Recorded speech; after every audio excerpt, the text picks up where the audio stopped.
I guess I could say it's a hobby, but it's more than that. It's more like a passion, and it's more something that's omnipresent with all of us, and it's something on which we can all relate. Hello and welcome to another episode of Captured in the Spotlight. I'm Adriana Gentile, and on today's episode, we learn more about the life of musician Matt Cavana. I'm Matt Cavana, and I was captured in the spotlight. I was captured in the spotlight. Ooh, you know music makes your dreams come true. I know what you need when the music gives you feels, and I love the way it makes you move. I was captured in the spotlight. Ooh, you know music makes your dreams come true. I remember when I was a kid, like my dad was not into anything else but classical music. So I remember like whenever we'd have to go to like, I don't know, my grandparents or something like that, we'd have 3 hours in the car that it was going to be like nothing but classical and opera the whole way. So I did enjoy it, but I got kind of saturated with that. But if you're talking about like more modern music and where I'm coming from today, that's a little bit later. When I was a kid, there was one of my brother's friends that he was, a real music junkie. And he introduced me to, I remember like he brought 3 CDs. He had Black Sabbath, Master of Reality. He had AC/DC, The Razor's Edge, and he also brought Nirvana, Nevermind. And it blew my freaking mind. It was like the first time that I listened to electric guitars, to loud pounding drums and screeching vocals and stuff like that. And I was like, oh my God, where was this all my life? So that would be like, I don't know, it was what, 8? I was like a late bloomer when it comes to rock. Before that, like I said, it was nothing but classical and opera.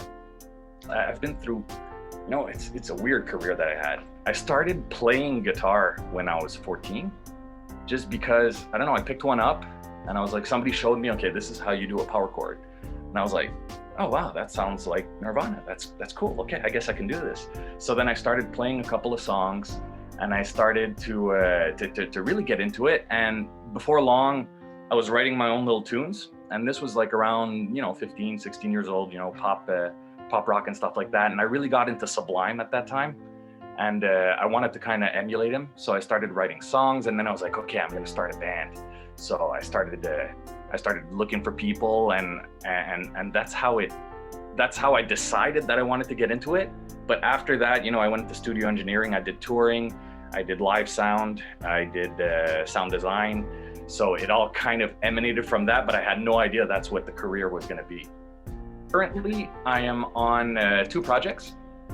My first English project is called Dirty Picks, and that's more of a, electro rock, industrial kind of feel to it, still with pop vibes. So I'm still using like pop structures and stuff like that, but with a little bit more of an aggressive vibe to it.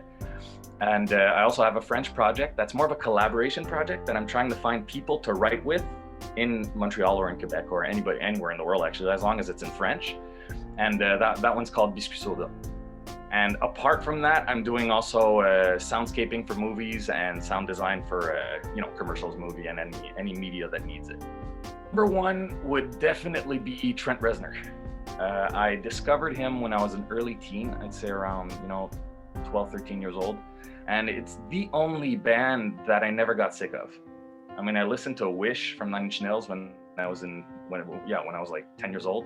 And I still listen to it to this day. The guy's talent just blows my mind. And you listen to like the soundtracks that he's doing today, it's even better. So I'd say Trent Reznor, definitely number 1. After that, Kurt Cobain, like I mentioned, when I was a kid, I listened to Nirvana's Nevermind. And that one too, it's still on like my top 3 of all time. I just think that CD, you can listen to it from A to Z, and it's still freaking awesome.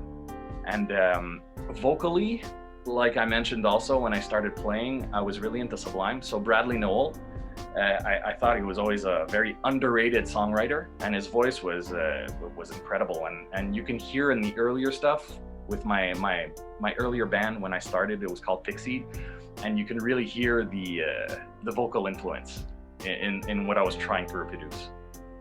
So I'd say that, and apart from that, I don't know, like Pink Floyd, the Black Keys, System of a Down, bands like that. Back in the Pixie days, it's all kind of hazy because, being young and everything, and lots of beer and lots of other stuff and lots of touring. And I'm proud that we did it. It was a lot of fun, just going around Quebec, Ontario, and a little bit of the States in a van and partying it up. And it was when we would go outside the regions of Montreal, because Montreal was really a hard crowd. I don't know why. Maybe it's because we sucked, or maybe it was just because the standard was like too high. But when we went into regions, I remember one time we were in Jonquière, And by any means, we were not a big band. You know, it was really just a small little project. And we filled the place. We filled the venue. It was like 300 people, 350 people, and they knew every song. And we would go up on stage and they would sing it with us. And that was like the only time that it happened. So I am proud of that. Apart from that, a couple of years back, I had been playing pretty much by myself. I was more of a sound designer and I was more of a studio engineer for a few years. And I kind of let go of the band thing. And my old bassist from that band, from Pixie, he called me up and he was like, hey, we have this battle of the bands. And he was living in Quebec at this time, in like a really remote town in Quebec called Shannon. And he asked us, do you want to come and do the battle of the band with us? And I was like, yeah, sure, why not? So we go there and we actually win the freaking thing. We hadn't played together for like 6 years, and we go up and we win it. And they called us back to do the Winter Festival. So that was really cool. And that's actually what sparked it for Dirty Pics, that we decided, okay, maybe we should do something with this.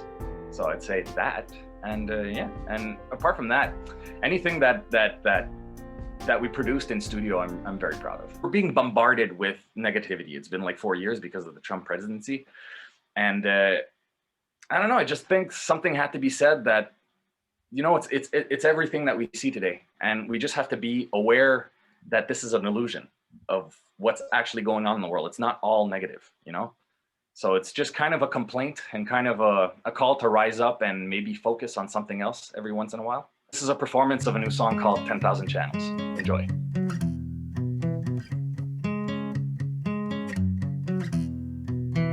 I see the future, more people acting crazy. I see the world and there's violence everywhere. Taking the culture, at least the things they show me. Watch it unfurl, and all we do is stare. It's in the headlines and it's on your TV. It's in the face reflecting off of your screen. Another victim of this brand new disease.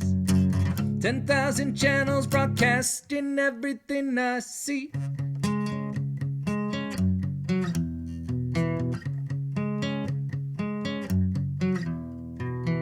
Drive my attention with things you wanna feed me. Grow the infection, it makes us kinda pale. More misdirection, till everything is hazy. More repetition, another thing for sale.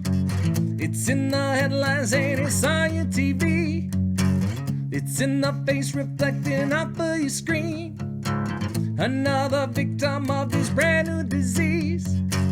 10,000 channels broadcasting everything I see. It's in the headlines and it's on your TV. It's in the face reflecting off of your screen. Another victim of this brand new disease. It's everything I see.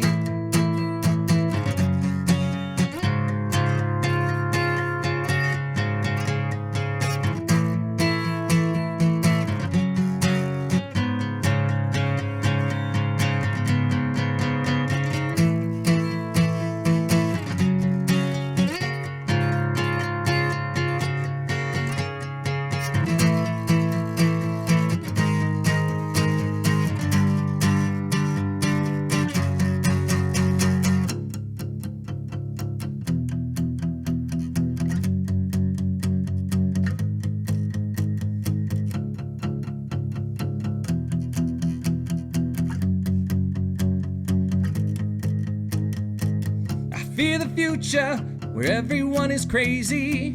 A world divided by a million tiny lies.